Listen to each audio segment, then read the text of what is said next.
Je me tenais devant la vieille maison de mon oncle François, mon cœur battant la chamade. C'était une demeure isolée, entourée par la verdure luxuriante de la campagne française. Le soleil déclinait lentement à l'horizon, projetant des ombres longues et rassurantes sur les murs en pierre. Je n'avais pas vu François depuis des années, et une nervosité sourde s'était installée en moi à l'idée de passer tout un été avec lui. Je me souviens de mes visites d'enfance, des rires partagés et des histoires racontées au coin du feu. Mais cette fois-ci, quelque chose était différent. En franchissant le seuil, une odeur de bois ciré et de lavande m'accueillit. « Camille, enfin !» s'exclama François, émergeant d'une pièce voisine. Il était toujours aussi charismatique, avec son sourire chaleureux et ses yeux pétillants de malice. « Tu es devenue une belle jeune femme », ajouta-t-il en me prenant dans ses bras. Je me sentis rougir, une sensation que je n'avais pas anticipée. Le dîner fut un mélange de rire et de souvenirs. « Tu te souviens de la fois où tu as essayé de grimper à cet arbre et que tu es tombé dans la boue ?» me taquina-t-il, les yeux brillants d'amusement. « Je pensais que j'allais mourir de honte, » répondis-je, riant à pleines dents. Mais au fur et à mesure que la conversation avançait, je remarquai un changement dans son regard. Il devenait plus attentif, comme s'il cherchait à découvrir des facettes cachées de moi. Après le repas, nous nous installâmes confortablement sur le canapé, un vieux film projeté sur le mur. L'atmosphère était chargée d'une tension inexplicable. Nos mains se frôlaient parfois, et chaque contact m'électrisait. Un regard échangé, un sourire, et soudain, je ressentis une vague d'émotion que je n'avais jamais connue. « Camille, » murmura-t-il, sa voix douce et profonde, « je suis content que tu sois ici. » À ce moment-là, je ne savais pas encore que cet été serait le début d'une aventure tumultueuse. Un mélange de passion et de secret que je n'avais jamais imaginé. Je me suis réveillé le lendemain matin avec une légère brume dans la tête, mes pensées encore engourdies par la magie de la veille. En me levant, je me suis habillé rapidement, le cœur battant avec une excitation mêlée d'appréhension. Je cherchais François dans la maison, mais il n'y était pas. En m'approchant des grandes fenêtres, j'ai aperçu sa silhouette dans le jardin, perdu dans ses pensées. Je suis sorti, chaque pas sur l'herbe humide semblant résonner comme le tambour de mon cœur. « François » ai-je appelé, ma voix brisée par une timidité soudaine. Il s'est retourné, un sourire doux illuminant son visage. « Camille, viens ici » a-t-il répondu, gesticulant légèrement. Je me suis approché, le parfum des fleurs du jardin me captivant. « Qu'est-ce que tu penses » lui ai-je demandé, intrigué par son air pensif. « Je repense à notre enfance » a-t-il murmuré, son regard se perdant dans le lointain. « Les étés que nous passions ici. » « Oui, c'était magique » ai-je souri. Je me souviens de ces longues journées à jouer au bord de la rivière. Nous avons continué à échanger des souvenirs, nos rires s'élevant au-dessus des chants des oiseaux. Mais au fur et à mesure que nos souvenirs s'accumulaient, j'ai senti une chaleur grandissante entre nous, une connexion qui dépassait le simple lien familial. « Tu sais, Camille » a-t-il dit soudainement, son ton devenu sérieux. « J'ai toujours pensé que tu étais spéciale. » Mon cœur a raté un battement. « Spécial comment » ai-je osé demander, ma voix à peine audible. « Comme une étoile qui brille plus fort que les autres » a-t-il expliqué, son regard ancré dans le mien. Nous avons décidé de faire une promenade dans les bois environnants. L'air frais caressait ma peau, mais c'était la présence de François qui me faisait frémir. Chaque pas que nous faisions ensemble semblait tisser une toile invisible entre nous. Soudain, nous avons découvert une vieille boîte en fer rouillé, à moitié enfouie dans le sol. « Regarde ça » ai-je dit en m'accroupissant pour l'examiner. François s'est penché à mes côtés, nos épaules se touchant. « Ouvre-la » a-t-il murmuré, sa voix chargée de curiosité. J'ai réussi à l'ouvrir, révélant des lettres jaunies et des photos anciennes. « C'est incroyable » ai-je soufflé, feuilletant les souvenirs d'une époque révolue. « On dirait que cette boîte appartenait à ta mère » a-t-il ajouté, un brin de tristesse dans sa voix. En entendant cela, une vague d'émotion m'a submergé. Mes sentiments pour François se mélangeaient à une nostalgie profonde. « Tu crois qu'elle savait ce qui se passait ici » ai-je demandé, le cœur serré. « Je pense qu'elle avait ses secrets, tout comme nous » a-t-il dit en me regardant intensément. Nous avons échangé un regard chargé de significations cachées, une compréhension silencieuse qui nous rapprochait inexorablement. Je me tenais là, dans ma chambre, le cœur battant la chamade après ce premier baiser volé. Les lèvres de François, si douces et chaudes, avaient éveillé en moi des sensations que je ne savais même pas pouvoir exister. Mais, à côté de la joie, un profond sentiment de peur m'envahissait. Allais-je vraiment pouvoir regarder mon oncle dans les yeux après ça? Je me posais 1000 questions. Est-ce que cela va changer notre relation? Est-ce que je vais perdre ce lien si précieux que nous avons construit depuis mon enfance? Je décidai de rejoindre François dans le jardin, espérant que la lumière du jour dissiperait mes doutes. En le voyant assis sur un banc, le regard perdu dans le vide, je me sentis tiraillé entre l'envie de le prendre dans mes bras et la culpabilité qui me rongeait. « François, dis-je doucement, on doit parler de ce qui s'est passé. » Il leva les yeux, surpris, puis un sourire en coin apparut sur son visage. « Je sais, Camille. » C'était inattendu, mais tellement naturel. Son regard était intense, et je sentais la chaleur de ses mots. « Mais qu'allons-nous faire? Cela ne peut pas être juste un secret entre nous, » murmurai-je, la voix tremblante. « Nous pourrions nous voir en cachette, » proposa-t-il, son ton devenant plus sérieux. « Mais je ne veux pas que cela te mette mal à l'aise. » Les jours suivants, notre relation devint un jeu dangereux. Chaque moment volé était un mélange de passion et de culpabilité. Nous nous rencontrions dans des coins isolés de la maison, partageant des rires et des murmures, mais l'ombre de la honte planait toujours au-dessus de nous. « Est-ce que ce que nous faisons est vraiment juste ?» osai-je lui demander un soir, alors que nous étions blottis l'un contre l'autre sur le canapé. « Je ne sais pas, Camille, mais je sens que je ne peux pas me passer de toi, » répondit-il avec une sincérité troublante. Une nuit, un orage éclata, les éclairs ébranlant le ciel. Nous nous retrouvâmes sous une couverture, le bruit du tonnerre résonnant comme un écho de nos émotions tumultueuses. « J'ai tellement peur, » confessai-je, ma voix à peine audible au milieu du chaos.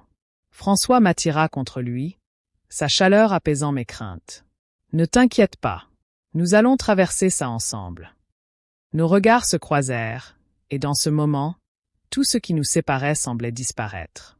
La passion déborda, et nous nous abandonnâmes à cette nuit de folie, ignorant les conséquences de nos actes. La nuit précédente m'avait laissé dans un état de bonheur et de peur. Alors que je me tenais devant la fenêtre, regardant les étoiles scintiller dans le ciel noir, je ne pouvais m'empêcher de repenser à chaque moment partagé avec François. Son parfum, son sourire, la chaleur de ses bras autour de moi, c'était à la fois exaltant et terrifiant. « Qu'est-ce qui nous arrive ?» murmurai-je à voix basse, comme si les étoiles pouvaient me donner une réponse.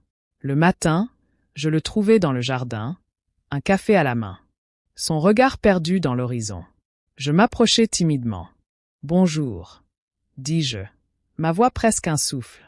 Il se retourna, et un sourire doux illumina son visage. « Bonjour, Camille.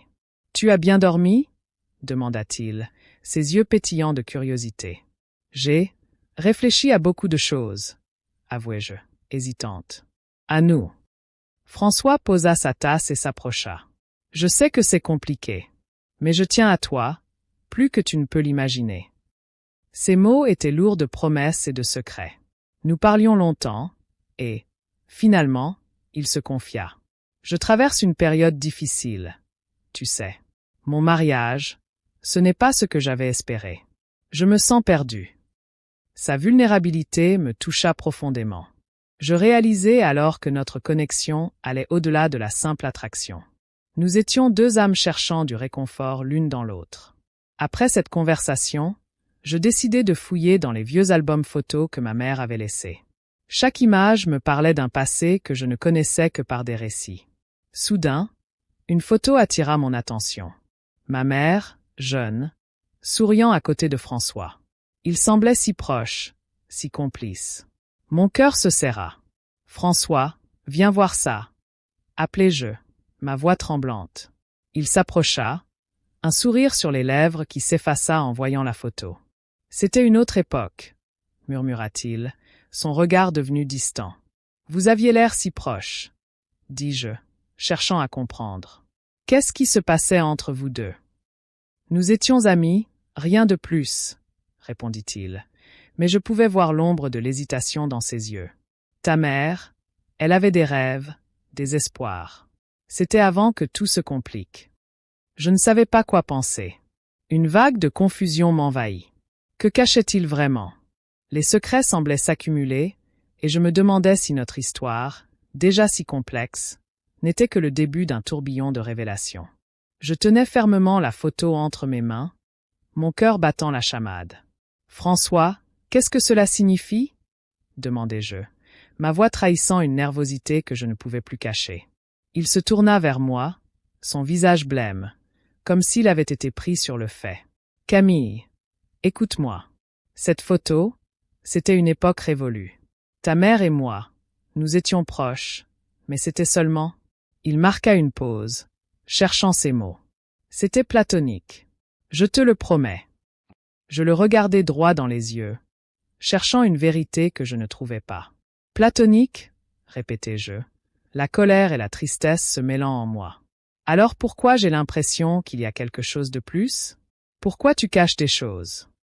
Je ne cache rien, dit-il, mais je pouvais voir l'hésitation dans ses yeux. Je me levai brusquement, trop accablée par mes émotions pour rester assise. François, je sens que tu me mens. Qu'est-ce qui se passe vraiment entre toi et ma mère? Il se leva à son tour, s'approchant de moi. Camille, yeah. Sa voix était douce, mais je pouvais entendre la tension sous-jacente. J'ai des problèmes avec mon épouse. Je ne suis pas heureux, mais cela ne change rien à ce que je ressens pour toi. Je te promets que rien ne nous séparera. Je me sentais tiraillée entre le désir et la réalité. Mais est-ce que je suis juste une échappatoire pour toi? Demandai-je, ma voix brisée. Est-ce que tu es vraiment capable de m'aimer? Ou est-ce que je suis juste une distraction? Non, ce n'est pas ça, s'exclama-t-il, prenant ma main dans la sienne. Chaque moment passé avec toi est précieux. Mais je suis dans une situation compliquée. Je ne peux pas. Tu ne peux pas quoi? L'interrompis-je. À cet instant, un frisson d'angoisse parcourut mon échine. Je réalisai que je ne savais pas ce qui se tramait réellement dans sa vie. La peur me saisit alors que je pensais à l'inconnu. Plus tard dans la nuit, alors que je tentais de calmer mes pensées tourmentées, mon téléphone vibra. Un message anonyme s'afficha sur l'écran. « Je sais ce que vous faites, et je vais tout révéler. » Mon cœur s'arrêta. Qui pouvait être derrière cela? Était-ce quelqu'un qui avait découvert notre secret? Je me tenais là, pétrifié, dans l'ombre du couloir, écoutant la conversation qui se déroulait dans le salon. La voix de François était familière, mais ce qu'il disait me glaçait le sang. J'avais décidé de lui parler, de lui faire part de mes inquiétudes. Mais le cœur lourd, je réalisais que je n'étais pas prête à entendre ce que j'allais découvrir. « Sophie, je te promets que ce n'est pas ce que tu crois, » disait-il, sa voix tremblante trahissant une nervosité que je ne lui connaissais pas. Je me glissai un peu plus près, mon cœur battant à tout rompre. C'était ma tante, Sophie, la femme qui avait toujours été là, une figure aimante dans ma vie. « François, comment as-tu pu ?» rétorquait-elle, la déception et la douleur dans sa voix. « Tu m'as promis que cela ne se reproduirait plus. » Je sentais une tempête se lever en moi, un mélange de colère et de tristesse. J'avais toujours admiré mon oncle, mais le voir dans cette position, trahissant la confiance de ma tante, me laissait sans voix. Ces mots résonnaient encore dans ma tête, comme des échos d'une vérité que je refusais d'accepter. « Camille » murmura François, comme s'il avait lu mes pensées à travers le mur. « Je ne voulais pas que tu sois mêlée à cela. » Je me reculai, le cœur lourd. Mais je ne pouvais pas m'éloigner. Je voulais comprendre, savoir pourquoi tout cela se passait. En entendant encore quelques mots échangés, je réalisai qu'il avait utilisé ma présence comme un moyen d'échapper à ses problèmes. Mon cœur se brisait à chaque seconde. Quand je décidai de sortir de ma cachette, je le vis se tourner vers moi, l'expression sur son visage passant de la surprise à la panique. « Camille, attends. »« Attendre quoi, François? Que tu me trahisses encore ?» dis-je, la voix tremblante. Dans un geste désespéré, il s'approcha, mais je le repoussai. J'avais besoin de réponses, et non de ses excuses. C'est alors qu'il lâcha la bombe. Un secret bien gardé. Camille, je suis ton père. Le monde autour de moi s'effondra. Les mots résonnaient dans ma tête comme un coup de tonnerre. Mon père? L'homme qui avait toujours été un oncle pour moi? Un pilier dans ma vie? Tout ce que je croyais savoir sur ma famille s'effondrait. Non, non, ça ne peut pas être vrai, m'écriai-je, le regard rivé sur lui. J'étais dévasté, perdu dans un tourbillon d'émotions contradictoires. Mon cœur battait la chamade alors que je réalisais que chaque regard, chaque geste entre nous prenait un tout autre sens. C'était une trahison à un niveau que je n'aurais jamais pu imaginer. Mon oncle à 3 jambes a fait cela avec moi dans le salon.